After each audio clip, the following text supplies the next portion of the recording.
You ever notice how Sunday night hits and suddenly your chest feels tight? You're not tired because you worked too much, you're tired because tomorrow morning you're going back to a job you already mentally quit. You sit there thinking, I should leave, I could do better, I could make more. And then Monday comes and you don't. Now look, most people think that's because they're lazy, scared, or unmotivated. That's not it. Your boss doesn't want you to quit, and the reason has nothing to do with loyalty, culture, or pizza Fridays. And once you see it, you can't unsee it.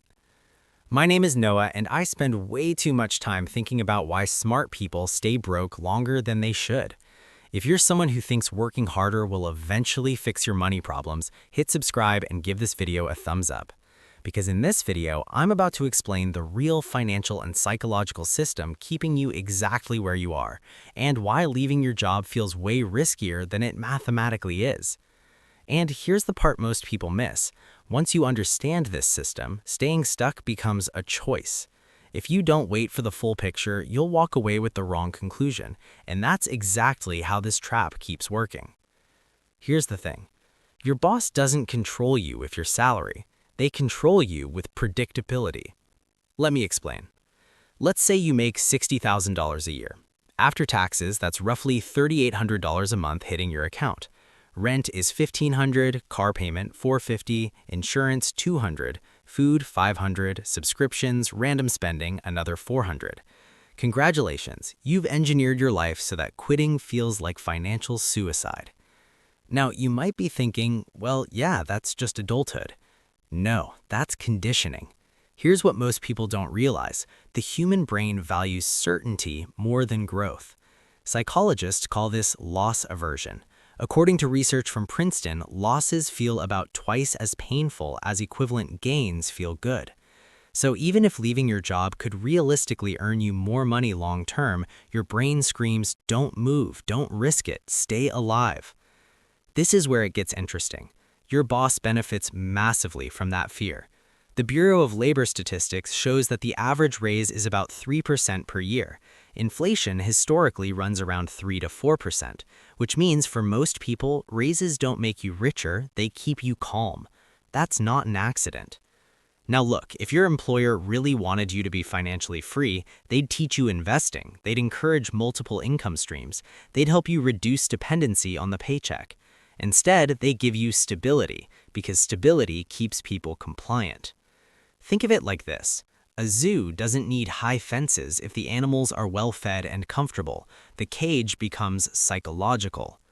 Now you might be thinking, okay, but my job is still my safest option. That's what everyone thinks until you run the math. If you invest just $500 a month at an average 8% return, in 30 years, that's over $700,000.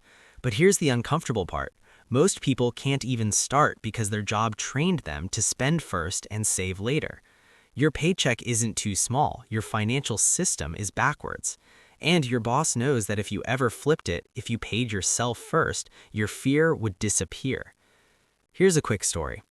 I once talked to someone making $85,000 a year who felt completely trapped. Meanwhile, another person making $45,000 had 6 months of expenses saved, investments compounding, and zero anxiety about quitting.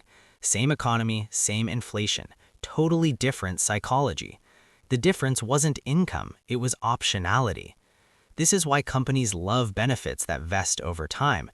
Retirement matches, stock options, bonuses tied to tenure. They're not rewards, they're golden handcuffs. Now look, none of this makes your boss evil, it makes them rational. But it also means if you don't intentionally build leverage outside your job, you will always overestimate the risk of leaving and underestimate the cost of staying. Because staying feels safe, but safe isn't the same as secure. Here's what most people don't realize. The riskiest position financially is relying on one income source controlled by someone else. That's not me being dramatic, that's math. According to a Federal Reserve survey, nearly 40% of Americans couldn't cover a $400 emergency without borrowing, yet they go to work every day believing they're stable. That's the illusion. So what do you actually do? First, you break the paycheck dependency loop. That starts with building a 3 to 6 month emergency fund. not because emergencies are likely, but because fear is expensive. Second, you automate investing before lifestyle inflation eats your raises. Even $200 a month changes how you think, because now your future isn't fully tied to your employer. Third, you build one small income stream that isn't your job, not to replace your income, to replace your fear. Because once your brain sees money coming in without permission, something flips. This is where the psychology shifts. You stop asking, can I afford to leave, and start asking, why am I still here? And that's what your boss doesn't want you to realize. Not because they're bad people, but because the moment you're not afraid, the power dynamic changes. You negotiate differently. You think long-term. You stop confusing comfort with security. And suddenly, you're not trapped. You're choosing. And that's the most dangerous thing an employee can be. If this video added to what you know about money and investing, hit that subscribe button because we've got a lot more to discuss on this channel. Drop a comment and let me know, what's one thing stopping you from investing? I read every comment and I genuinely want to know. Thanks for watching. I'll be glad to see you in the next one.